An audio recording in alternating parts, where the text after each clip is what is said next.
माया क्या है? माया वो जो नहीं है। हम जीवात्मा अग्नि की चिंगारी की भांति हैं। चिंगारी में अग्नि के सभी गुण तो होते हैं, परंतु हम स्वयं अग्नि की भांति शक्तिशाली नहीं हो सकते। इसलिए चिंगारी अग्नि से अपनी ऊर्जा प्राप्त करती है। वैसे ही हम, जो भगवान के अंश के रूप में हैं, भगवान से ही ऊर्जा प्राप्त करते हैं। लेकिन यहाँ भौतिक दुनिया में हम उनसे अलग रहना चाहते हैं तथा साथ में सच्चिदानंद भी रहना चाहते हैं, जो कि संभव नहीं है।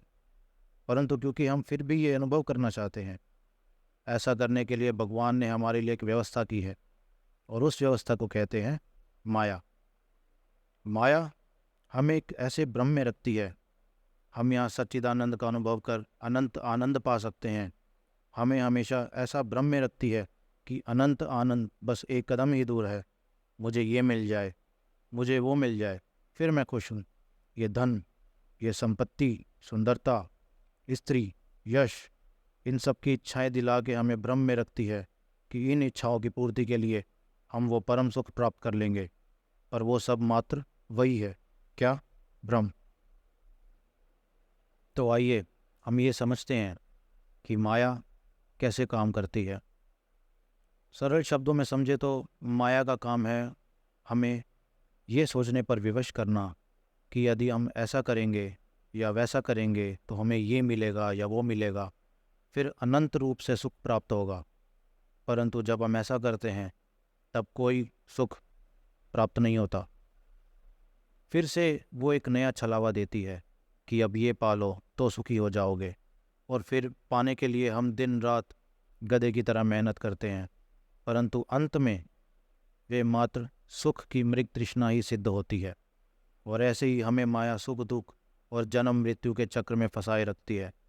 अभी आइए हम समझते हैं कि माया कैसे काम करती है।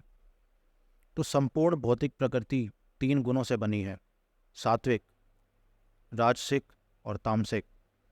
सात्विक यानी गुडनेस, राजसिक यानी पैशन, और तामसिक यानी इग्नोरेंस।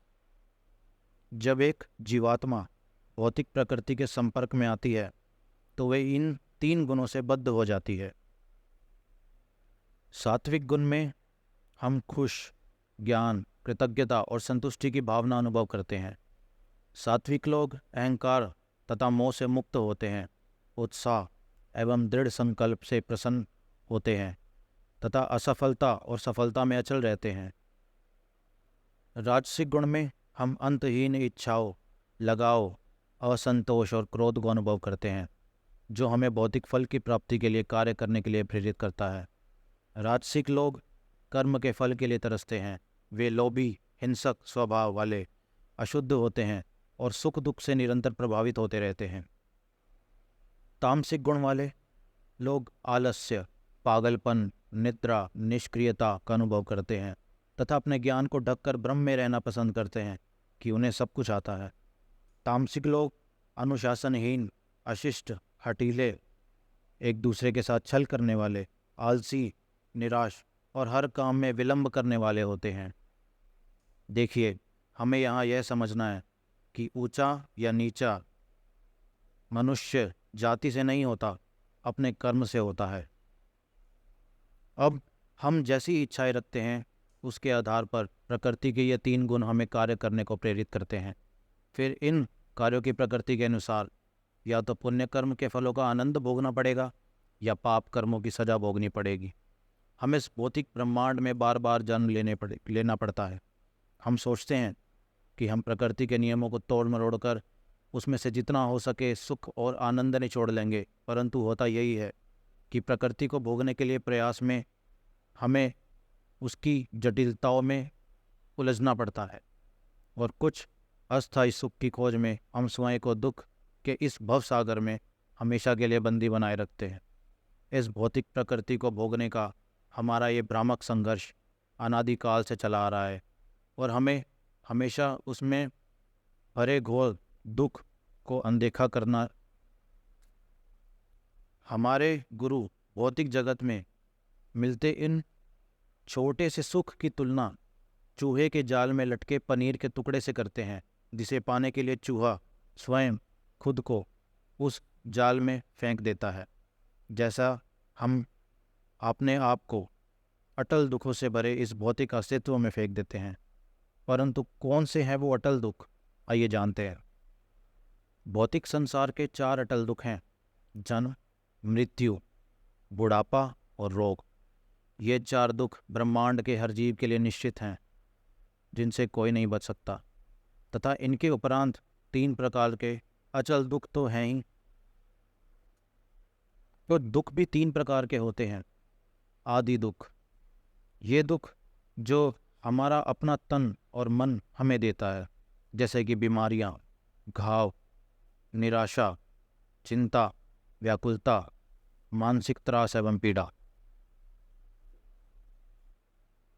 आदि भौतिक दुख जो अन्य जीव हमें देते हैं, जैसे कि परिवार, मित्र, पड़ोसी तथा समाज से मिलने वाले छोटे बड़े दुखों से लेकर युद्ध, भूखमरी, अपराधों, राजनीतिक झगड़ों, सामूहिक हत्याओं जैसे त्रासदियों तक के समस्त जघन्य दुख। आदि दैविक दुख जो हमें देवताओं से प्राप्त होते हैं, जैसे बीमा कंपनियां कहती हैं एक्ट ऑफ गॉड, यानी कि भूकंप, बाढ़, अकाल, सुनामी, आंधी, इस प्रकार की अन्य प्राकृतिक आपदाएं। माया क्यों काम करती है? माया इसलिए काम करती है क्योंकि जब वो हमें भौतिक सुखों का प्रलोभन देती है तो उससे हमें अनर्थ का उद्भव होता है, जो कि है काम, क्रोध, लोभ, मोह, मद। यदि हम इन प्रलोभनों में न पड़े और अपने हृदय में अनर्थों को उत्पन्न न होने दें तथा अपने आप को पूर्ण रूप से भगवान को समर्पित कर अपने हृदय को शुद्ध रखें, तो माया का हम पर कोई असर नहीं पड़ेगा। तो सवाल ये उठता है कि माया क्या हमारे लिए इतनी बुरी है? तो इसका उत्तर है नहीं। माया देवी कोई और नहीं बल्कि स्वयं माँ दुर्गा है। वे हमारी शिक्षिका है, हमारी माँ है। वे भगवान शिव की पत्नी तथा भगवान विष्णु की बहन है। वो ये सुनिश्चित करती है कि केवल शुद्ध आत्माएं ही इस भौतिक ब्रह्मांड के सागर को प्राप्त करके आध्यात्मिक दुनिया तक पहुंच पाए।